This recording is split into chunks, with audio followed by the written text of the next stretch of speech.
വീടിനടിയിലെ വലിയ ഗുഹകൾ കേൾക്കുമ്പോൾ നിങ്ങൾക്ക് എന്തോ ഒരു കഥ പറയുന്ന പോലെ തോന്നുന്നുണ്ടാവും. ഇതൊരു സത്യമാണ്. കാസർഗോഡ് ഒരു കുടുംബത്തിന് പറ്റിയൊരു ദുരിതമാണ് ഞാനിവിടെ പറയുന്നത്. എല്ലാവരുടെയും സ്വപ്നമാണല്ലോ വീട് പണിയുക എന്നത്. അങ്ങനെ കാസർഗോഡ് ജില്ലയിലൊരു ഗൃഹനാഥൻ പലരിൽ നിന്ന് കടം വാങ്ങി ഒരു വീട് പണിയുകയുണ്ടായി. അങ്ങനെ ഇരിക്കെ അദ്ദേഹം കക്കൂസിന് കുഴിയെടുത്ത സമയത്താണ് ആ കാഴ്ച കണ്ട് ഞെട്ടിപ്പോയത്. കാരണം കക്കൂസിന് കുഴിയെടുത്തപ്പോൾ മണ്ണിടിഞ്ഞ് താഴോട്ട് പോവുകയും അവിടെ പരിശോധിച്ചപ്പോൾ കണ്ടത് വലിയൊരു ഗുഹയാണ്.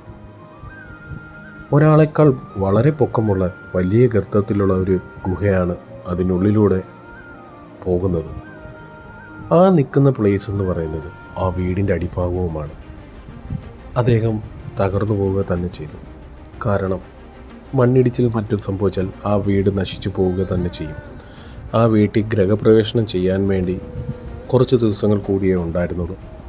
എന്നിരുന്നാലും അദ്ദേഹത്തിനുണ്ടായ ദുരന്തം വളരെ വിഷമകരമായ ഒന്നാണ്. ഇനി സർക്കാർ എന്തെങ്കിലും ചെയ്യുമോ എന്ന് പോലും അറിയില്ല. അദ്ദേഹത്തിൻ്റെ ജീവിത മാർഗവും അദ്ദേഹം കടം വാങ്ങിച്ച് വീട് പണിഞ്ഞതാണ്. ഇനിയിപ്പോൾ സർക്കാർ എന്തെങ്കിലും സഹായം ചെയ്തു കഴിഞ്ഞാൽ അദ്ദേഹത്തിന് ഉപകാരമായിരിക്കും. നിങ്ങൾ വീട് പണിയുമ്പോൾ നിങ്ങൾ ഈ കാര്യങ്ങളൊക്കെ ശ്രദ്ധിക്കണം.